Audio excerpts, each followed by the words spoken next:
It's been good. It kind of feels like a very long Christmas morning. For me, I knew I wanted everybody to see Yeah. how well we were doing, but obviously couldn't tell Right. anybody. I could kind of give little smiles, like Team Chandler did all right. And even before, it's kind of funny now. Before, when I was doing interviews, I was kind of alluding to the way that I was speaking was as if we didn't do that well on the show. Right. So a lot of people out there are like, Connor crushed him and blah blah Right. blah. So it's been really nice. It's been fun. It's been fun to watch. It's been fun to see the feedback, and it's also been fun to just watch my guys. I'm so proud of my guys. I love the heart that they put into every single performance and every single day that we were there, and now we're getting to see it every single week on ESPN. Michael, before this Britney Spears and Victor Wembanyama slap, everyone was talking about the push in the octagon. I mean, that really the first time you've sort of taken any sort of shot from Conor McGregor, a guy you expect to fight, obviously. What was it like? What did it feel like? Did he feel strong? Talk to me about everything that happened in the octagon. Yeah, I mean, it wasn't the strongest push I've ever had, but it was definitely out of the blue. It was to the face, so it was just. I think it all just happened real fast.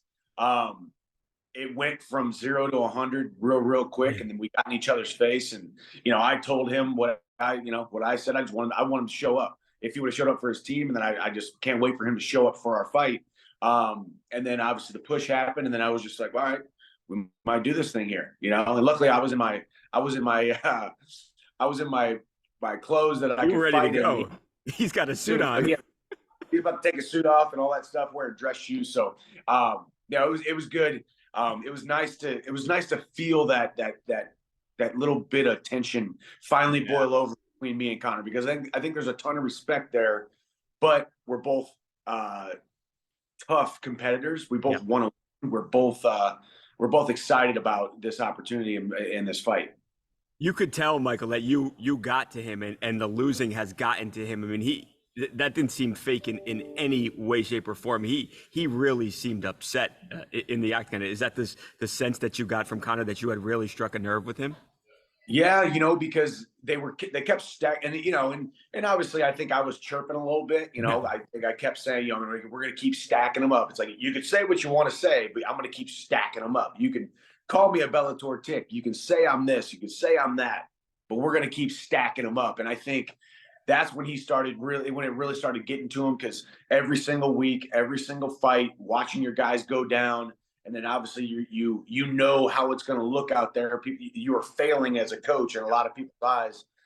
But then obviously the straw that broke the camel's back was his boy Lee Hammond, who is from Crumlin. He's from Dublin 12, from his hometown, and they've known each other for a very long time. And quite frankly, he was beating Kurt Hollabaugh the entire fight.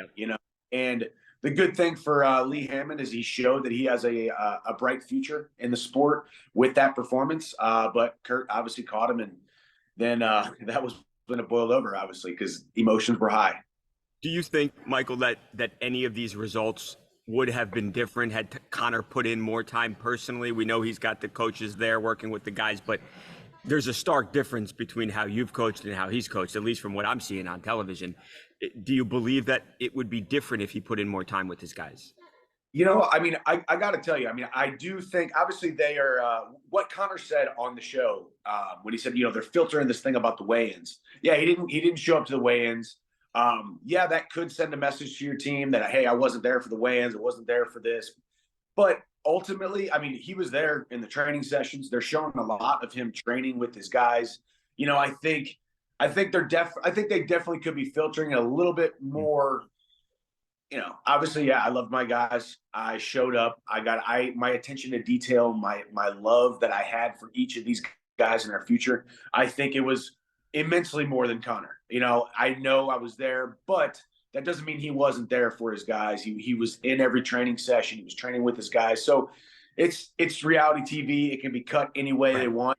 I think Connor's getting a little bit of a raw deal when it comes to how much he was there or wasn't there. Showing up for the weigh-ins or not for the weigh-ins isn't that big of a deal. And they kept asking me about it, so obviously that I kept talking about it. Right. But Right. I don't know if I don't think the results would have been any different, to be honest with you. my guys showed up. They had full hearts, and they were full of passion. They were ready to go, and they kept showing up and winning. Michael, have you ever seen Dana move so fast as when you and Conor were fighting? Obviously, I didn't see it because that was somewhere behind me. But he was Right. like, "Get out of here! We gotta go! I gotta go!" Right. That fight cannot happen for free, right? Yeah, well, and that's what happened too. It all happened so fast, and I was actually I was pretty surprised at how quickly everybody kind of got in there. Right. Because we went from 0 to 100 real quick. And that's the thing too. Everybody's like, "Hey, how much of this thing is scripted? Hey, how much of it is all set up?" And there was nothing that was set up whatsoever. We were there for 5 weeks. There was never a time where they said, "Hey, say this. Hey, do this. Hey, here's how we're going to set it up." It was more of a sports documentary than it was, reality show. They were just like, "Hey, we're just here to be a fly on the wall." And obviously, you just saw two dudes who have a ton of respect for each other, but animosity is growing between each other over those couple weeks and couple fights. And then, bowled over, and, I still got a ton of respect for him. He's got a ton of respect for me. So we're good. It does feel like there's a real rivalry here now, though. Conor, or Dana White, I should say, Michael, just said 100% this fight's happening. Obviously, a lot of people, not because of you, but because of Conor, and sometimes can be perceived as being flaky. He says the fight's going to happen. What's the time frame? Have any idea when we're talking about this thing actually happening? Yeah, I mean, the fight is definitely happening. I've been telling people this thing is set. We just, we're waiting to kind of put it all out there eventually. Do you know when you're fighting? What? Do you know when you're fighting? I do not know when I'm fighting.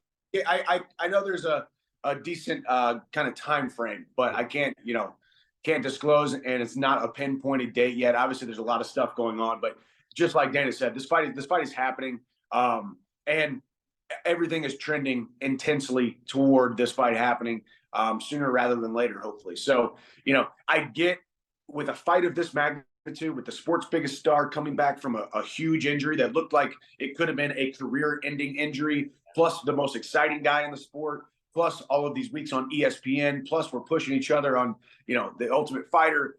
People want answers, and they want them on their timeline. But obviously, we're trying to get this thing figured out, and we will hopefully have some answers for everybody pretty darn soon. But either way, I'm training because things are intensifying, and we're getting closer and closer.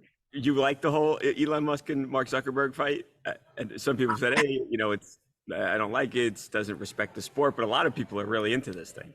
Dude, I mean, I like it. I think it's the UFC, and I love what Dana said. He's like, "It's my job to put on fights that are interesting to people. Yeah. It's my job to put on fights that make sense." Obviously, in the are Elon Musk and Mark Zuckerberg, are either of them going to be a world ranked fighter in any organization in any weight class? Absolutely not. But the entire world is going to tune in. The entire world knows who Mark Zuckerberg is, and they know who Elon Musk is. And you got two dudes who are tech titans who are always constantly trying to throw their weight around in their different social media ways, or their different company ways, their different ways that they are moving about the world and being a change maker in the entire world. But whenever you can just boil it all down and distill it all down to the actual two dudes standing inside of a cage against each other, the entire world wants to watch that. Whether you call it a gimmick, or you call it not a real fight, or you call it disrespectful to the sport, fighting is the purest form of sport. So these guys going out there, if they do, when they do, I'm tuning in. Heck, I'd love to be on that card. I will definitely be there no matter what. I'm either fighting on that card, or I'm going to be sitting there cage side because I want to watch it. I was going to say, I don't know that you and Conor would ever be, not the main event anywhere, but Elon Musk and Mark Zuckerberg. I mean, yeah, I mean, that's there's a world and a possibility where that happens, so we'll see. Anything's on the table at this point. There's a lot of moving parts, and there's a lot of big fights going on right now, or at least being talked about right now. And, here in Vegas, I'm here in Vegas right now for International Fight Week, just a couple miles away at UFC HQ. Those people are working 24/7 trying to figure all this stuff out. It's crazy what they do. So I'm excited to be a part of it, and we'll see.